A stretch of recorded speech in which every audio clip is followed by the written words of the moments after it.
Hello everyone. Good morning all of you.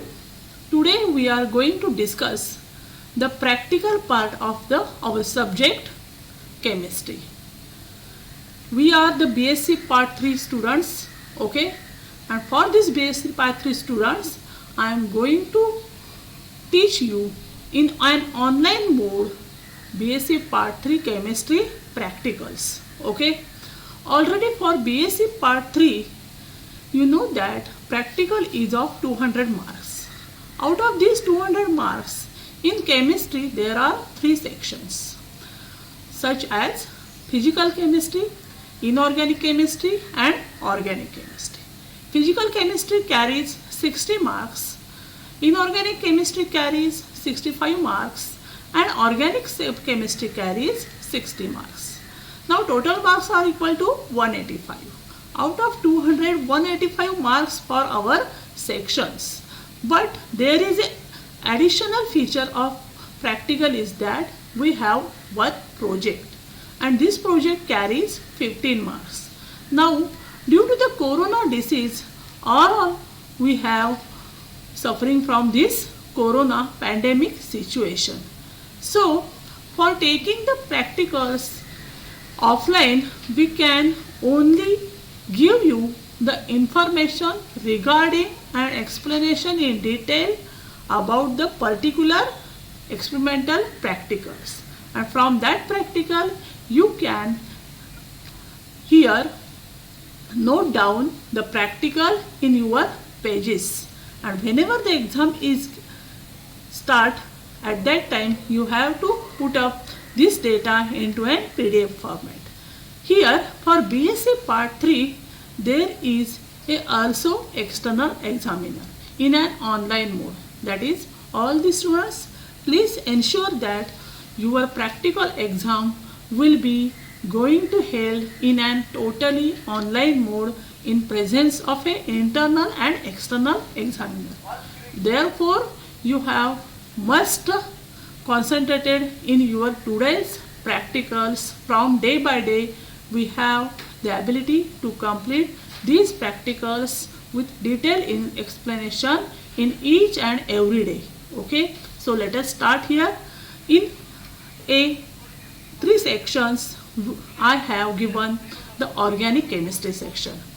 Therefore from today I am giving you daily one experiment in organic section detail, and from explanation of that particular experiment I will give you the readings, and from that readings you can calculate the calculation part.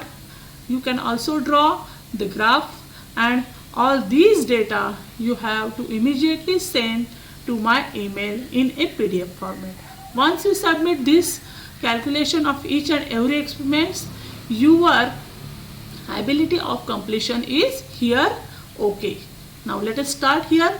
First part of this organic section, that is organic binary mixture. Already in this organic binary mixture there are 2 parts. Out of the 2 parts, one part is new for you, that is the separation of a organic mixture. How to separate? In your BSc Part 2 you are already given the organic compound, and from that organic compound you can analyze this organic compound with the help of successive tests, and thus you are a ability to get the structure and name of the organic compound. But in this BSc Part 3 here it is not so simple, but you are given with 2 organic compound mixture. First job of your practical is that how to separate the mixture into 2 compounds, and after completion of this separation you have familiar with this identification of organic qualitative analysis, which is familiar to you in your BSc Part 2. So let us start here from organic binary mixture. In this organic binary mixture there are some steps. Let us start step by step. See here, first point is you have to determine the state of a mixture. If you are given the mixture and if This mixture is visible to eye as a state, as a solid, because if there is no liquid at that time, you must mention the state of a mixture as, see here, if the binary mixture is of solid, then you can call it as solid and solid or solid plus solid. If the binary mixture is liquid, then there is a possibility of two types of mixtures, such as first one is solid plus liquid and second one is liquid plus liquid. Now, first point is that is detection of a type of mixture. Before going to start off this practical, first job of student is that is to detect the type of mixture. The type of organic compound in any of the mixture are totally equal to 4. First one is acid type, second one is phenol type, third one is base type, and last but one is neutral type. Out of these 4 types, one of the type is present in your binary mixture of each compound. Okay, so let us see here. First one is here detection of type of mixture. If you are given with solid plus solid mixture, or if you are given with solid plus liquid mixture, or if you are given with liquid plus liquid mixture. After detection of these types by use of particular test. For acid, you are taking a test by use of a saturated sodium bicarbonate. For phenol, you can take test mixture plus 2 normal NaOH. For basic solutions, you can take test mixture plus 1:1 HCl. And if all the tests are negative one, you can immediately come to conclusion that is the mixture of the compound is neutral in nature. So let us see one by one. First of all, we will see here that is the solubility of a mixture in a water. If the mixture is soluble in water, at that time you have conclusion that here that is the mixture is of type of 2, that is first one is acid plus phenol and second one is acid plus neutral. Okay, now if the mixture plus water is insoluble in water, there is possibility of another type, that is of phenol plus base, phenol plus neutral one. Now the question arises in your mind that how to detect the type of a mixture. Okay, one by one we will see here. For first state here, solid plus solid mixtures. First state is that is mixture plus sodium bicarbonate. NaHCO3 means sodium bicarbonate. If you are given the mixture and if you can take a pinch of a mixture in a test tube, and if you are added saturated bicarbonate solution, yes, that is sodium bicarbonate solution, and if it gives the effervescence of carbon dioxide gas, then you are concluding section is that is the first component of this mixture will be a acid one, and which is of either a type. Which are the types of here? Already I am setting to you either of 3 of these, that is first one is acid plus phenol, acid plus base, acid plus neutral. That is if the mixture gives the effervescence of CO2, there is a possibility of presence of either of the one of the type here. Okay, now for the second solution, if the first test gets absent, we can go for the second test. Here we can take a pinch of a mixture, and with this mixture in a test tube we can add 1 to 2 ml NaOH. Now what happens? If the mixture is soluble in NaOH, that is in sodium hydroxide, then we can easily say that the first component is a phenol one, and which is of a type, that is the phenol plus base or phenol plus neutral or a phenol plus acid. Likewise the first one is. Okay, now if the mixture is completely soluble in 1:1 HCl, this is the third test. If about 2 tests are getting the absent to us, and if you have taken here a pinch of organic mixture in a test tube and adding 1:1 HCl here, and if the mixture is soluble in 1:1 HCl, then we can easily say that that is the mixture of one of the component is of type A base. Okay, another component we can carried out by using the next method, which is of a type which are, that is the base plus acid, base plus neutral, and base plus phenol. Here one precaution is taken in 1:1 HCl is that is you can't add water into an HCl because there is a decrease in energy of hydration due to the decrease in molarity of a HCl. So take a precaution that while preparing this HCl solution in a 1:1 quantity, 1:1 normality, here you can add HCl to a water solution. That is, you can take a small ml of, that is 1 to 2 ml of 1 to 2 ml of water in a test tube, and then you have to add the HCl in that test tube, not a HCl into water. You have to add concentrated HCl into water of half quantity. If you are taken 1 ml of water, you can add 1 ml of concentrated HCl to this water to get 1:1 HCl. Please keep in mind this point. Okay, now here the first point is that is the for separation of solid mixture. Once we get the type, that is the any one of this type, now we go for the separation of solid mixtures. For such as the mixtures with, for example, A plus P. A plus P means acid plus phenol, or acid plus base, or acid plus neutral. Any of the mixture when you are given and when you have added saturated sodium bicarbonate to it, it gives the two parts. Whatever may be the two parts, that is the mixture contains how many components? That is the two components. Okay, first one is acid and second one is phenol, or first one is acid, second one is base. First one is acid or second one is neutral.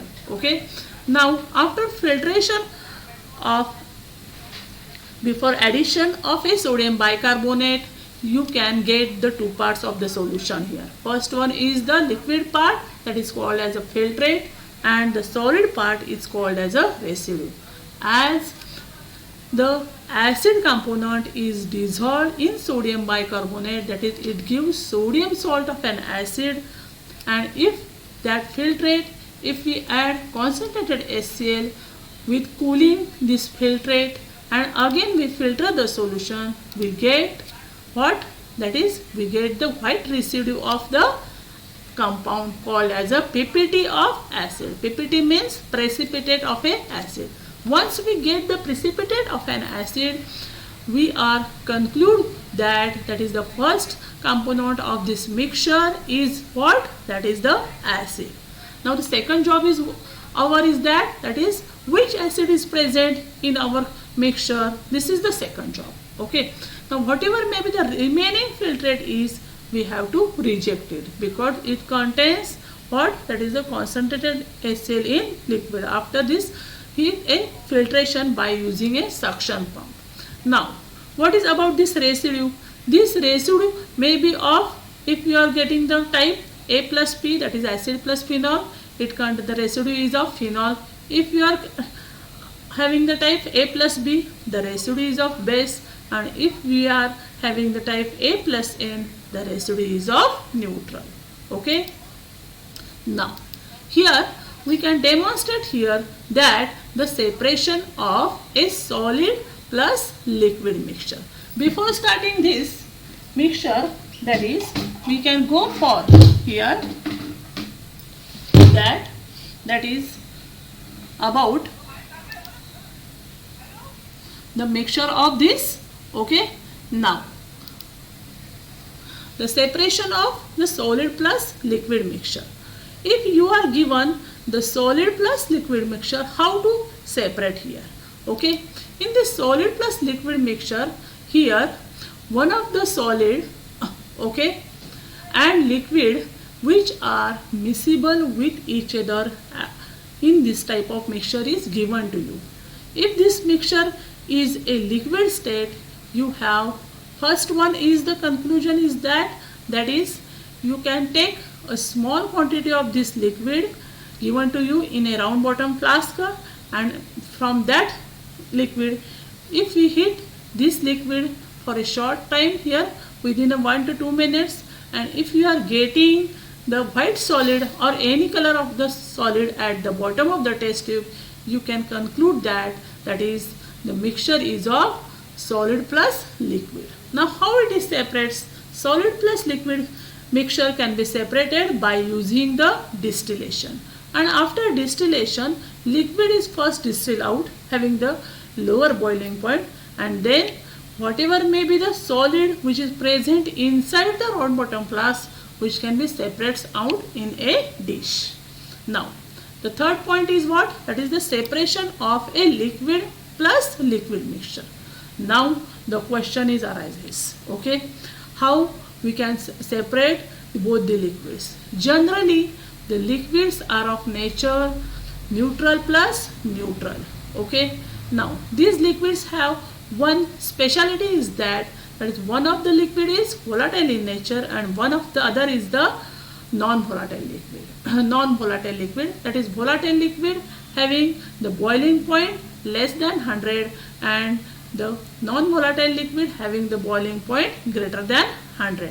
By use of simple distillation, you can separate these more volatile compound having lower boiling point and less volatile compound having higher boiling point with the help of distillation assembly.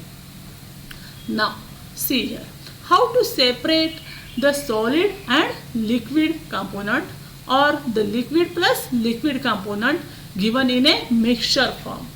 If you are given solid plus liquid or liquid plus liquid, which is a state of a mixture, if you are given in a round bottom flask here, first you have to check the state. After checking the state, as I previously stated, then you have to take this mixture. You are given the mixture with this round bottom flask. You have to take two stands, one condenser, okay, which is having inlet and outlet here. Here two pipes, rubber pipes are attached. Here one thermometer here, then one test tube or a conical flask or a beaker and a Bunsen burner. Now what is the actual process? First I will explain you the construction. It consists of here a round bottom flask which contains a porcelain pieces with a thermometer which is attached at the upper portion. In order to bulb of the thermometer can't touch the bottom of the round bottom flask, because we have to note down the correct temperature of a boiling point of that particular liquid in case of a solid liquid mixture or in a liquid mixture. The side neck of this round bottom flask is attached with the help of rubber to the condenser. Okay, it is of a water condenser. Whatever may be the vapors are formed due to the heating of this round bottom flask, the liquid is converted into a vapors. When the boiling point of that particular liquid is reaches, at that time the thermometer shows constant temperature within the 1 or 2 minutes. Okay, and at that time immediately whatever may be the vapors are formed, they are condensed through this condenser. Okay, and that vapors are condensed, that is they are from vapor state to condense into a which state, that is of a liquid state. When the liquid starts to coming out from this end, you have to throw out first 3-4 drops because which are contaminated with the impurities or a solid, and then you have to collect all the liquid getting from this knob. Okay, just you have to collect this liquid after it is coming from the vaporization of a liquid to its condensation back to its liquid. Here the water condenser is attached in such a way that is the direction of a water condenser here, and a direction of a round bottom flask is about 60 to 50 degree Celsius of a angle here, not a particular horizontal position because there is a sharp condensing of a vapors which have to take place. Here this end is called as inner outlet while this end is called as a outer outlet. Okay, now from the inner outlet you can attach the rubber pipe through the null, and through the outlet you can open this rubber pipe through the basin. In order to continuous water is inletting and water is outletting, through which whatever may be the vapors are formed which are condensed through this water presence, that is the vapors are condensed here. Once the liquid is distilled out, at that time here you have to just concentrate on the temperature and the liquid is coming out. This whatever may be the liquid is coming out, this that is called as a pure liquid. Okay, when the liquid is completely distilled off, at that time here you have the reading of a thermometer to be on increasing. Okay, that is in case of a liquid mixture. But if we are getting the solid liquid mixture, you can immediately burn off or switch off this burner in such a way that is remaining is the solid which is gathered around the inside portion of this round bottom flask. After cooling for a while here, you can separate the solid mixture. But in case of liquid mixture, first we are getting the volatile liquid. After again rising the temperature in thermometer, you can get the second liquid component. That liquid component is called as non-volatile liquid. Again you have to here attach the test tube or another beaker in such a way that first 2 to 3 drops you can throw out, and again continuously whatever with the drops to be taken in a test tube or a beaker or a conical flask. In this way you can separate the solid liquid components of a mixture or the liquid components of a mixture. Now next step is what? After distillation, that is the purification. This purification step is only present for the case of solid compounds, not a liquid compound, because by use of distillation we can already get the distilled compound, that is the pure compound.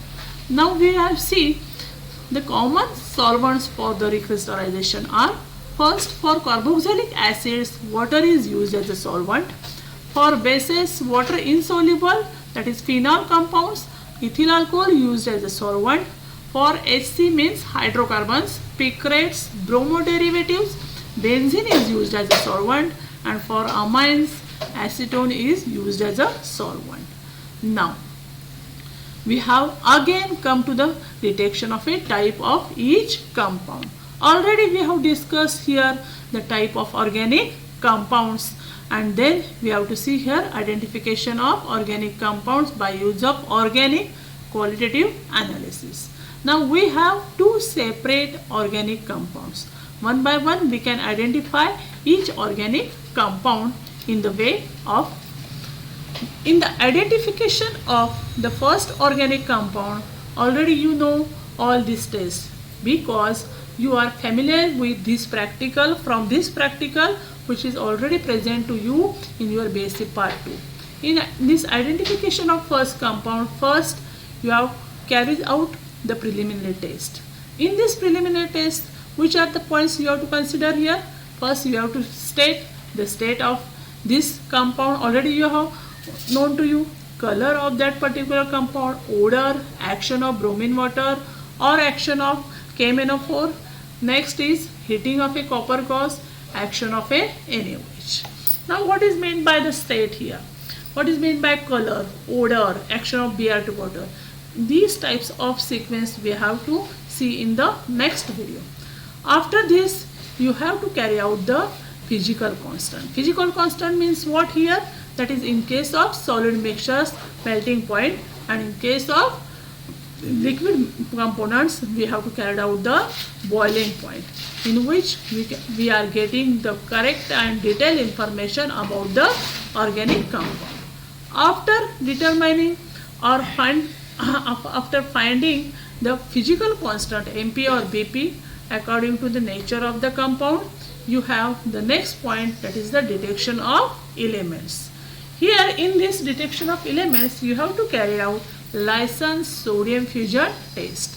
What is this Lison sodium fusion test? You have to take the mixture of sodium carbonate and zinc in a watch glass. Then you have to mix equal amount of the given compound in a dried condition, and after mixing you have to take this combination of the compounds in a sodium fusion tube. First you have to gentle heating, and then you have to heat the sodium fusion tube in a strong heating. Then you have to plunge this sodium fusion tube into a china dish or a evaporating dish which contains 10 to 50 ml a water one, and you have to heat this portion of a 10 to 50 ml water up to its half quantity, that is equal to 7 to 8 ml. After getting this quantity, you have to switch off your gas and you have to filter these liquids, and after getting the filtrate you can carry out the test for nitrogen, test for sulfur, test for halogens, and so on. After detecting this type of elements, you have next test, that is the detection of functional group. From the type of the elements CHO, carbon, hydrogen or oxygen, or along with its nitrogen, sulfur or halogen, in presence of this we have to detect the functional groups. The functional groups are for acid, for acids ROCOH, for phenol AROH or ROH, for amines, for primary amines RNH2, for secondary amines RNH, R- and so on. Thus, for detecting the functional group, next step is to identify the compound, and from the identification of compound, the confirmatory test for the confirmation of the compound you can take here. Then you can write all this data in the title under summary. In this summary you can take all the points together under the summary, and then you can write here the result for this in the sequence. Here the for first compound, first is type. In case of solid you can write here MP. In case of liquid you can write here BP. Elements, functional group, name of the organic compound and its structure. Okay, now same sequence you have to repeat the identification of second organic compound. First you have to carry out the preliminary test, then determination of physical constant, detection of elements, detection of functional group, then identification of functional group, identification of compound from functional group. Then you have to confirm the confirmatory test, and then it's write the summary. Okay. Lastly, you have to write here the result in the format. Therefore, the given organic mixture contains first compound number 1 and the second compound. In this way, you have to separate here the organic binary mixture. All the students, my request is that is daily videos of each and every sections for chemistry 3 will displayed here in the form of videos. You can watch regularly and write down the practical in a one side drawing and one side lining pages. Also there is a graph, whatever may be in the physical section you can carry out, or you can draw the graphs and you can submit all this your data in the form of a journal in your PDF form. Whenever maybe the exam will be an online, at that time you can ask in your data. Okay, so all the students, thanks to all of you. Stay safe, stay at home. Please work in hard for BSc Part 3 because this is the final year for your graduation level. Okay, thank you.